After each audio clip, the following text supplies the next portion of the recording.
ಕ್ಷೇತ್ರದ 2,000 ವಿದ್ಯಾರ್ಥಿಗಳಿಗೆ ವಸತಿ ನಿಲಯಗಳನ್ನ ಸಿಎಂ ಆರ್ಥಿಕ ಸಲಹೆಗಾರ ಶಾಸಕ ಬಸವರಾಜ ರಾಯರೆಡ್ಡಿ ಮಂಜೂರು ಮಾಡಿಸಿದ್ದಾರೆ. ಯಲಬುರ್ಗಾ ಹಾಗೂ ಕುಕ್ಕನೂರು ತಾಲೂಕುಗಳ ಉನ್ನತ ಶಿಕ್ಷಣ ಅಭಿವೃದ್ಧಿಗೆ ರಾಯರೆಡ್ಡಿ ಅವರು ಅಪಾರ ಕೊಡುಗೆ ನೀಡಿದ್ದಾರೆ. ಗ್ರಾಮೀಣ ಪ್ರದೇಶದ ವಿದ್ಯಾರ್ಥಿಗಳು ಶಿಕ್ಷಣದಿಂದ ವಂಚಿತರಾಗಬಾರದೆಂದು ವಸತಿ ನಿಲಯಗಳ ಮಂಜೂರಾತಿ ವರದಾನವಾಗಿದೆ ಅಂತ ಗ್ಯಾರಂಟಿ ಸಮಿತಿ ಅಧ್ಯಕ್ಷ ಸುಧೀರ್ ಕೋಲ್ರಹಳ್ಳಿ ಅವರು ತಿಳಿಸಿದ್ದಾರೆ. ಪಟ್ಟಣದ ಬಯಲು ರಂಗಮಂದಿರದಲ್ಲಿ ಕರೆದಿದ್ದ ಸುದ್ದಿಗೋಷ್ಠಿಯನ್ನು ಉದ್ದೇಶಿಸಿ ಮಾತನಾಡಿದ ಅವರು ಒಂದೇ ವರ್ಷದಲ್ಲಿ 18 ಹಾಸ್ಟೆಲ್ಗಳನ್ನು ಮಂಜೂರು ಮಾಡಿಸಿದ್ದಾರೆ ಮತ್ತು ಸಿಎಂ ಹಾಗೂ ಸಚಿವರಿಗೆ ಕ್ಷೇತ್ರದ ಜನತೆಯಿಂದ ಅಭಿನಂದನೆ ಸಲ್ಲಿಸಲಾಗುವುದು ಎಂದಿದ್ದಾರೆ. ಇನ್ನು ಸಮಾಜ ಕಲ್ಯಾಣ ಇಲಾಖೆಯದ್ದು 6 ಹಾಸ್ಟೆಲ್, 650 ವಿದ್ಯಾರ್ಥಿಗಳು ಮತ್ತು ಬಿಸಿಎಂನ 12 ಹಾಸ್ಟೆಲ್ಗಳು ಮಂಜೂರಾಗಿದ್ದು 1200 ವಿದ್ಯಾರ್ಥಿಗಳು ಅಭ್ಯಾಸವನ್ನ ಮಾಡಲಿದ್ದಾರೆ. ಇದೊಂದು ಐತಿಹಾಸಿಕ ಸುವರ್ಣಾಕ್ಷರದಲ್ಲಿ ಬರೆದಿಡುವಂತಹ ವರ್ಷವಾಗಿದೆ. ತಾಲೂಕಿನ ಎಲ್ಲಾ ವಸತಿ ನಿಲಯಗಳಿಗೆ ಸ್ವಂತ ಕಟ್ಟಡಗಳ ಜೊತೆಗೆ ಮೂಲಭೂತ ಸೌಕರ್ಯ ಕಲ್ಪಿಸಲಾಗಿದೆ. ಗ್ರಾಮೀಣ ಪ್ರದೇಶದ ವಿದ್ಯಾರ್ಥಿಗಳು ಇದರ ಸದುಪಯೋಗ ಪಡೆದುಕೊಂಡು ಶೈಕ್ಷಣಿಕವಾಗಿ ಮುಂದೆ ಬರಬೇಕು ಅಂತ ತಿಳಿಸಿದ್ರು. ನಾವು ಮಾಡ್ತೀವಿ ಅಂತ ಹೇಳಿ ಅವತ್ತೇ ಅವರು ಹೇಳಿ ಇವತ್ತು ಅದನ್ನ ಕಾರೂಪಕ್ಕೆ ತಂದು ನಮ್ಮ ಕೈಯಲ್ಲಿ ಇವತ್ತು ಆದೇಶದ ಪ್ರತಿಗಳನ್ನ ಮತ್ತು ಹಾಸ್ಟೆಲ್ ಸೌಲಭ್ಯವನ್ನ ನಮ್ಮಲ್ಲಿ ಒದಗಿಸಿಕೊಟ್ಟಿದ್ದಾರೆ. ಹಾಗಾಗಿ ನನಗೆ ಅವರಿಗೆ ತುಂಬ ಹೃದಯದ ಧನ್ಯವಾದಗಳನ್ನ ನಮ್ಮೆಲ್ಲರ ಪರವಾಗಿ ಅರ್ಪಿಸ್ತೀನಿ. ನಮ್ಮೆಲ್ಲ ವಿದ್ಯಾರ್ಥಿಗಳು ಇದರ ಸದುಪಯೋಗವನ್ನ ಪಡೆದುಕೊಂಡು ಅತ್ಯುತ್ತಮವಾದಂತಹ ವಿದ್ಯಾಭ್ಯಾಸವನ್ನ ಅವ್ರು ಪಡೆದುಕೊಳ್ಳಿ ಅಂತ ಹೇಳಿ ಆಶಿಸ್ತೀನಿ. ಈ 2 ವಿಚಾರಗಳನ್ನು ಹಂಚಿಕೊಳ್ಳೋದಕ್ಕೆ ಅವಕಾಶ ಮಾಡಿದಂತ ಸರ್ವರಿಗೆ ವಂದಿಸಿ ನನ್ನ ಮಾತು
ಮಾಡಿಕೊಳ್ಳುವಂತಿರಬೇಕು ಎಂದು ಮನದಲ್ಲಿ ನೆನೆಯುತ್ತಾ ಎಲ್ಲರಿಗೂ ಮಧ್ಯಾಹ್ನದ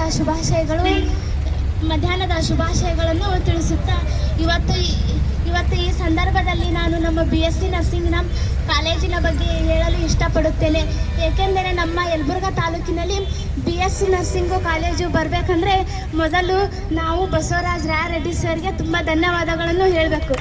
ಯಾಕಂದರೆ ಇಂಥ ಒಂದು ರೂರಲ್ ಸೈಡ್ ಓದ್ಬೇಕಂದ್ರೆ ತುಂಬಾ ದುಡ್ಡು ಬೇಕಿರುತ್ತೆ. ಬೇರೆ ಕಡೆ ಒಂದು ಬೆಂಗಳೂರು ಸೈಡ್ ಹೋದಂದ್ರೆ ದುಡ್ಡು ನರ್ಸಿಂಗ್ ಕಾಲೇಜ್ 4 ವರ್ಷ ಮುಗಿಬೇಕಂದ್ರೆ ಒಂದು ಮ್ಯಾಕ್ಸಿಮಮ್ ಒಂದು 10 ಲಕ್ಷ ಬೇಕಾಗುತ್ತೆ. ನಮ್ಮ ಇಲ್ಲಿ ಹಳ್ಳಿಗೆ ಮಾಡಿ ಒಳ್ಳೆ ಉಪಯೋಗ ಮಾಡಿಕೊಟ್ಟಂತ ರಾಯರೆಡ್ಡಿ ಸರ್ಗೆ ತುಂಬ ಹೃದಯದ ಧನ್ಯವಾದಗಳು. ಮತ್ತು ಹಾಗೂ ನಮ್ಮ ಅಕ್ಕನವ್ರಿಗೆ ಇಲ್ಲೇ 2,000 ವಿದ್ಯಾರ್ಥಿಗಳಿಗೆ ಹಾಸ್ಟೆಲನ್ನು ಮಾಡಿಕೊಟ್ಟಂತ ರಾಯರೆಡ್ಡಿ ಸರ್ಗೆ ತುಂಬ ಹೃದಯದ ಸ್ವಾಗತ ತಿಳಿಸುತ್ತಾ ಇಲ್ಲೆಲ್ಲ ಆಸೀನರ ಇರುವಂತ ಸಮಾಜ ಕಲ್ಯಾಣ ಹಾಗೂ ಬ್ಯಾಕ್ವರ್ಡ್ ಡಿಪಾರ್ಟ್ಮೆಂಟ್ ಎಲ್ಲ ಅಧಿಕಾರಿ ವೃಂದಕ್ಕೂ ಹಾಗೂ ಕಾಲೇಜಿನ ಎಲ್ಲ ಗುರು ವೃಂದಕ್ಕೂ ಹಾಗೂ ನಾನು ಎಲ್ಲ ಮಿತ್ರರಿಗೂ ಮಧ್ಯಾಹ್ನದ ಶುಭೋದಯಗಳನ್ನು ತಿಳಿಸುತ್ತಾ ನನ್ನ ಹೆಸರು ಪ್ರಭಾಕರ್, ಗೌರ್ಮೆಂಟ್ ಇಂಜಿನಿಯರಿಂಗ್ ಕಾಲೇಜಿನಲ್ಲಿ ಸ್ಟಡಿ ಮಾಡ್ತಾ ಇದ್ದೇನೆ. ಪ್ರಪ್ರಥಮವಾಗಿ ನಮ್ಗೆ ಮೊದಲ ಕಾಲೇಜು ಇದ್ದಾಗ ಹಾಸ್ಟೆಲ್ ಇದ್ದಾಗ ನಮ್ಗೆ ಯಾವುದೇ ರೀತಿ ಕಾಟ ಮಂಚ ಏನೂ ಇದ್ದಿದ್ದಿಲ್ಲ. ನಾವು ಮೆಸ್ಸಿನಲ್ಲಿ ತಿಂಗಳ ಅಮೌಂಟ್ ಕೊಟ್ಟು ಊಟ ಮಾಡ್ತಿದ್ವಿ.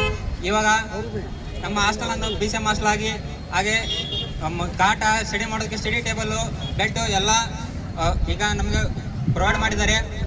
ಹಾಗೆ ಪ್ರೊವೈಡ್ ಮಾಡಿದಂಥ ಎಲ್ಲ ಸನ್ಮಾನ್ಯ ಶ್ರೀ ಬಸವರಾಜ ರಾಯರೆಡ್ಡಿ ಹಾಗೂ ಎಲ್ಲ ಸಮಾಜ ಕಲ್ಯಾಣ ಅಧಿಕಾರಿಗಳಿಗೆ ನಮ್ಮೆಲ್ಲ ಮಿತ್ರರಿಂದ ಹೃದಯಪೂರ್ವಕ ಧನ್ಯವಾದಗಳನ್ನು ತಿಳಿಸುತ್ತೇನೆ. ಹಾಗೂ ಲೈಬ್ರರಿ ಒಂದು